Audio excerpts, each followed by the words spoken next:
నమస్తే, నా పేరు తేజస్విని. బీసీఎన్ న్యూస్ కి స్వాగతం. ముందుగా ముఖ్యాంశాలు.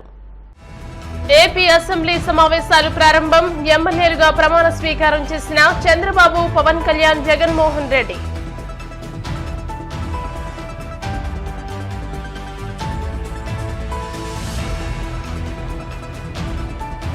వైసీపీ నేతలకు మాజీ సీఎం జగన్మోహన్ రెడ్డి దిశానిర్దేశం. ఏపీ ఫలితాలు శకుని పాచికల మాయలా ఉందంటూ వ్యాఖ్య.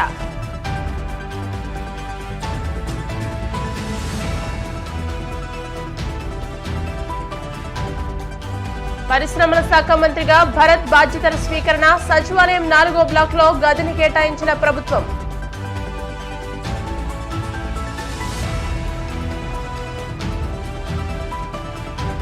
ఎన్టీఆర్ ముఖ్యమంత్రి అయ్యాక సినిమాలకు కేంద్రం అనుమతి తీసుకున్నారు. పవన్ కూడా అదే బాటలో నడవాలన్న ముద్రగడ.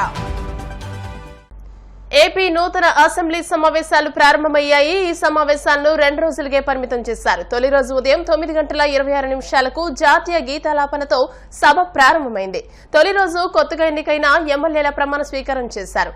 సభలో మొదటిగా సీఎం చంద్రబాబు ప్రమాణ స్వీకారం చేయగా, తర్వాత ఉప ముఖ్యమంత్రి పవన్ కళ్యాణ్, ఆ తర్వాత మంత్రులు, మాజీ ముఖ్యమంత్రి జగన్మోహన్ రెడ్డి ప్రమాణ స్వీకారాలు చేశారు. ఆ పిమ్మట మహిళా ఎమ్మెల్యేలతో ప్రమాణ స్వీకారాన్ని చేయించారు. వారి తర్వాత అక్షర క్రమంలో ఎమ్మెల్యేల ప్రమాణ స్వీకారం చేయించారు. ఈ సమావేశాల కోసం విస్తృత స్థాయి భద్రతా ఏర్పాట్లు చేపట్టారు. సందర్శకుల పాసులు పూర్తిగా నిలిపివేశారు. ఎమ్మెల్యేల కుటుంబ సభ్యులు కూడా రావద్దని అసెంబ్లీ అధికారులు సమాచారం అందించారు. సభలో సందర్శకుల గ్యాలరీలో కేవలం 200 సీట్లు మాత్రమే ఉన్నాయి. అందులో కొంత భాగం మీడియాకు సర్దుబాటు చేశారు. మరికొన్ని సీట్లు ఎమ్మెల్సీలకు, మాజీ ఎమ్మెల్యేలకు రిజర్వ్ చేశారు. శాసనసభ ప్రోటెం స్పీకర్ గా 7 సార్లు గెలిచిన senior TDP MLA Gorantla Butchaiah Chowdary ఎంపికయ్యారు. ఆయనతో గవర్నర్ అబ్దుల్ నజీర్ గురువారమే విజయవాడలోని రాజ్భవన్ లో ప్రమాణ స్వీకారాన్ని చేయించారు. స్పీకర్ ఎన్నిక జరిగే వరకు స్పీకర్ కు ఉండే అన్ని అధికారాలు ప్రోటెం స్పీకర్ కు ఉంటాయి. స్పీకర్ హోదాలో శాసనసభ కార్యకలాపాలకు సంబంధించిన ఫైళ్లపై కూడా ఆయన సంతకాలు చేస్తారు. నారా చంద్రబాబు నాయుడు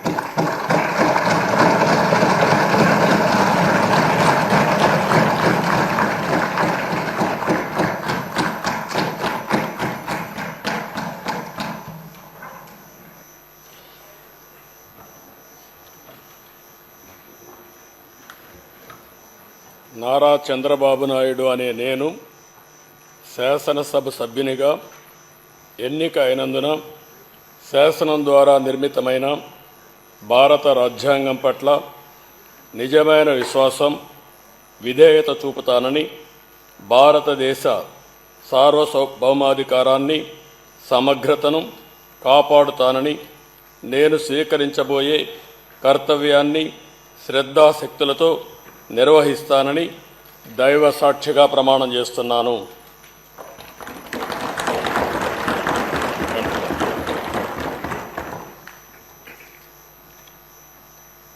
ఆంధ్రప్రదేశ్ శాసనసభ సభ్యుడైన నారా చంద్రబాబు నాయుడు అనే నేను సభ నియమాలకు కట్టుబడి ఉంటానని, వాటిని అనుసరిస్తానని, సభా మర్యాదలను పాటిస్తానని, సాంప్రదాయాలను గౌరవిస్తానని దైవ సాక్షిగా ప్రమాణం చేస్తున్నాను.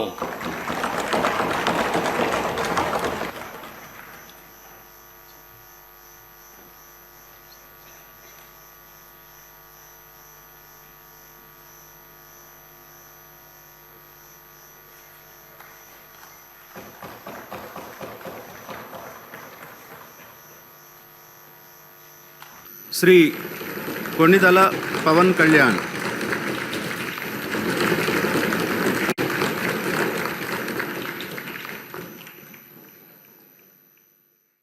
కొణిదెల పవన్ కళ్యాణ్ అనే నేను శాసనసభ సభ్యుడిగా ఎన్నికైనందున శాసనం ద్వారా నిర్మితమైన భారత రాజ్యాంగం పట్ల నిజమైన విశ్వాసం, విధేయత చూపుతానని, భారతదేశ సార్వభౌమాధికారాన్ని, సమగ్రతను కాపాడుతానని, నేను స్వీకరించబోయే కర్తవ్యాన్ని శ్రద్ధాశక్తులతో నిర్వహిస్తానని దైవ సాక్షిగా ప్రమాణం చేస్తాను.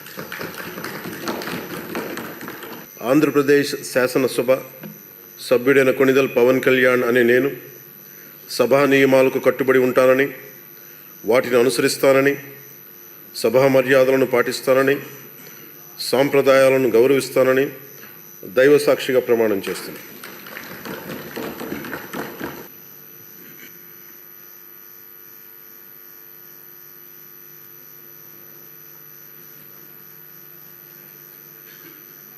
లోకేష్ నారా.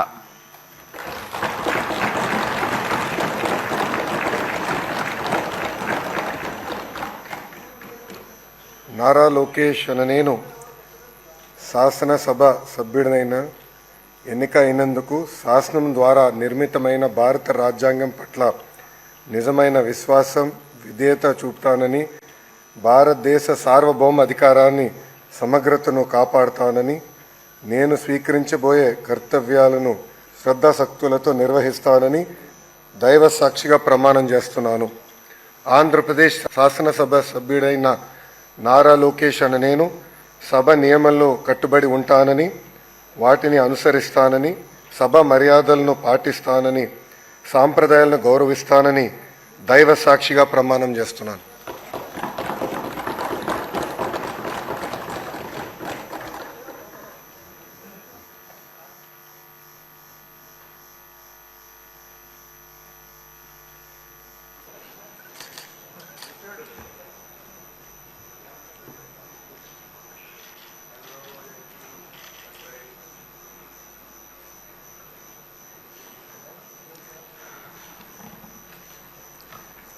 వైఎస్ జగన్మోహన్ రెడ్డి అనే నేను శాసనసభ సభ్యునిగా ఎన్నికైనందున శాసనం ద్వారా నిర్మితమైన భారత రాజ్యాంగం పట్ల నిజమైన విశ్వాసం విధేయత చూపుతానని, భారతదేశ సార్వభౌమాధికారాన్ని సమగ్రతను కాపాడుతానని, నేను స్వీకరించబోయే కర్తవ్యాన్ని శ్రద్ధాశక్తులతో నిర్వహిస్తానని దైవసాక్షిగా ప్రమాణం చేస్తున్నాను.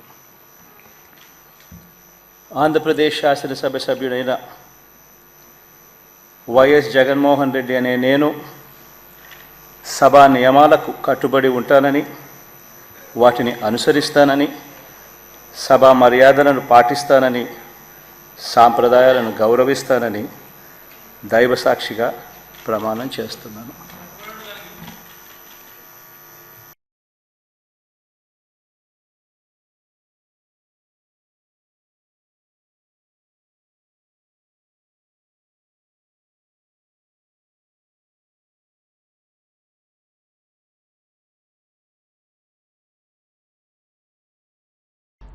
వైసీపీ నేతలతో పార్టీ అధినేత మాజీ సీఎం వైఎస్ జగన్మోహన్ రెడ్డి సమీక్షా సమావేశం ముగిసింది.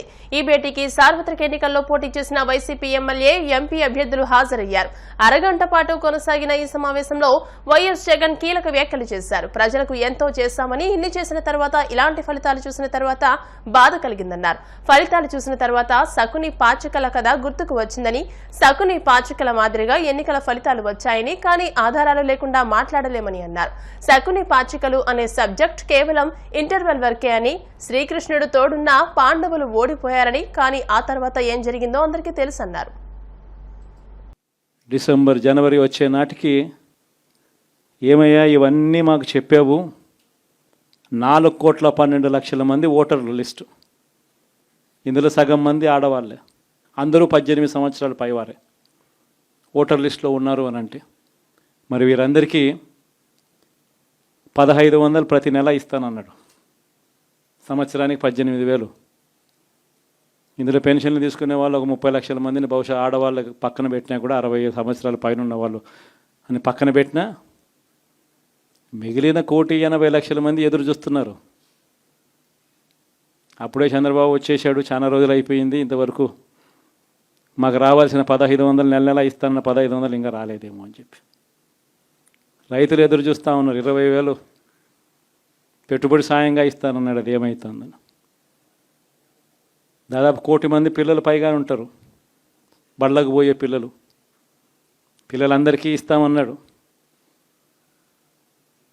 అమ్మఒడి కింద వాళ్ళ పథకం ఏదైతే నేను దాని కింద 15,000 అని చెప్పి ఆ తల్లులకు 15,000 కోట్లు దానికి వెయిట్ చేస్తూ ఉన్నారు. ఇవన్నీ వెయిట్ చేస్తూ ఉన్నారు. ఇవన్నీ ఏవి కూడా అడుగులు ముందును పడని పరిస్థితి. ఇవన్నీ కూడా డిసెంబర్ జనవరికి వచ్చేసరికి అన్నీ కూడా ఊపందుకుంటాయి, వేడందుకుంటాయి. హనీమూన్ పీరియడ్ అనేది ఆగిపోతుంది. వైఎస్ఆర్ కాంగ్రెస్ పార్టీ చేయాల్సిన పనులు చెప్తా ఉన్నా. ఈ ఓడిపోయాము అన్న ఈ భావన మనసులో నుంచి తీసేయండి.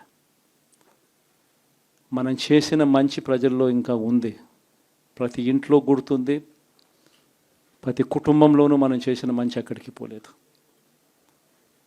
ప్రతి ఇంటికి మనం తలెత్తుకొని పోగలుగుతాం, తల దించుకొని కాదు, చెప్పిన పని చేయక కాదు, చెప్పిన పని చేసి తలెత్తుకొని పోగలుగుతాం ప్రతి ఇంటికి కూడా. మనం కేవలం చంద్రబాబు నాయుడు ప్రలోభాలకు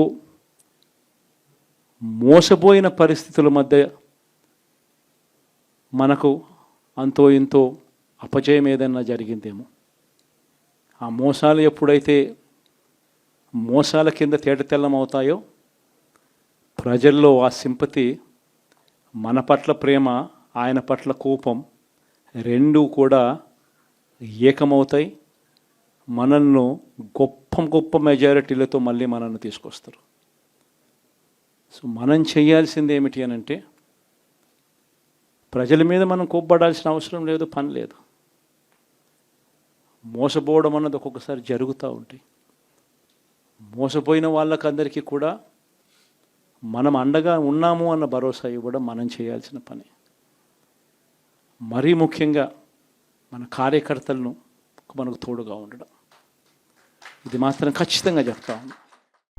రాష్ట్ర ముఖ్యమంత్రి నారా చంద్రబాబు నాయుడు సతీమణి భువనేశ్వరి జన్మదిన వేడుకలు కాకినాడలో నారా లోకేష్ యోజన ఫౌండేషన్ ఆధ్వర్యంలో ఘనంగా నిర్వహించారు. ఫౌండేషన్ రాష్ట్ర అధ్యక్షుడు మండపాక సుబ్బు, ఉపాధ్యక్షులు చెరుకూరి సాయిరాం వర్మ, గౌరవ అధ్యక్షులు చొండ్రు వీర్రాజు చౌదరి, అధికార ప్రతినిధి ఉప్పు మురళీకృష్ణ, మహిళా ప్రధాన కార్యదర్శి పులి పద్మకుమారి తదితరులు పలు దేవాలయాల్లో ప్రత్యేక పూజలు నిర్వహించారు.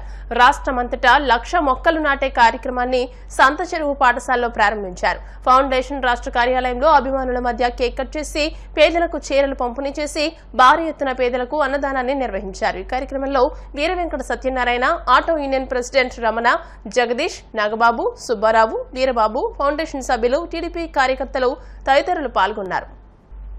పరిశ్రమల శాఖ మంత్రిగా టీజీ భరత్ బాధ్యతలు స్వీకరించారు. సచివాలయంలో తనకు కేటాయించిన ఛాంబర్లో మంత్రి టీజీ భరత్ బాధ్యతలు చేపట్టారు. సచివాలయం 4వ బ్లాక్లో పూజలు నిర్వహించి బాధ్యతలు తీసుకున్నారు. కుటుంబ సభ్యులతో కలిసి ఆయన తన ఛాంబర్లో ప్రత్యేక పూజలు నిర్వహించారు. కర్నూలులో పారిశ్రామికంగా ఈ సందర్భంగా ఆయన మాట్లాడుతూ పరిశ్రమల నుంచి వచ్చిన వాడిగా తనకు అవగాహన ఉందన్నారు. గడిచిన 5 ఏళ్లలో పరిశ్రమల వర్గాలు భయోందనలకు ఎదుర్కొన్నాయన్నారు.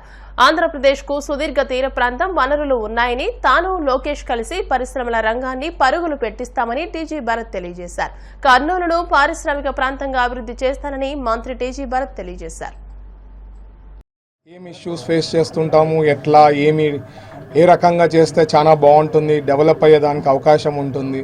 గుజరాత్ ఏ రకంగా ఈరోజు ఎవరు పెద్ద ఇండస్ట్రీస్ పెట్టాలనుకుంటే ఫస్ట్ గుజరాత్ పోతారు.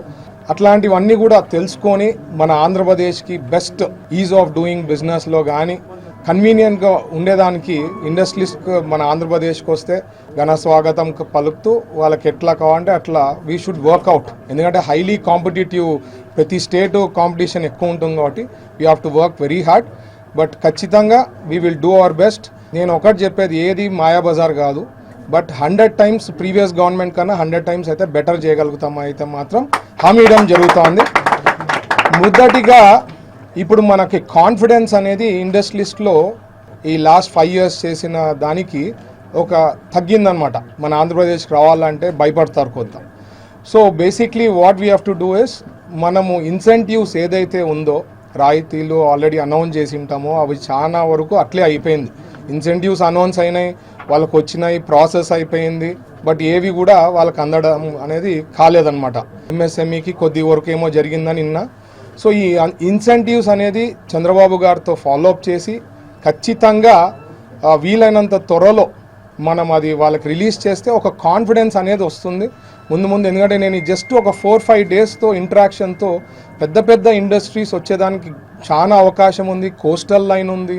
సో ఇట్లాంటివి అన్నీ we have better picture then lot of other states అన్నమాట. సో మనము వాళ్ళకి వర్కౌట్ చేసి ఏ డిస్ట్రిక్ట్స్లో ఆ రా మెటీరియల్ సోర్సెస్ అనుకోండి, న్యాచురల్ ఏమున్నాయి అక్కడ డెవలప్ చేస్తూ అంటే ఓవరాల్ గ్రోత్ ఇవ్వాలి, ఒక్క ప్లేస్ అనేది కాకుండా స్టేట్ వైడ్. ఎందుకంటే చంద్రబాబు గారు ఉద్దేశం కూడా అదే అనమాట, స్టేట్ వైడ్ గ్రోత్ అనేది ఇవ్వాలా. మనకి గుజరాత్లో వచ్చి గిఫ్ట్ సిటీ అనేది ఉంటుంది, మీకు ఐడియా ఉంది.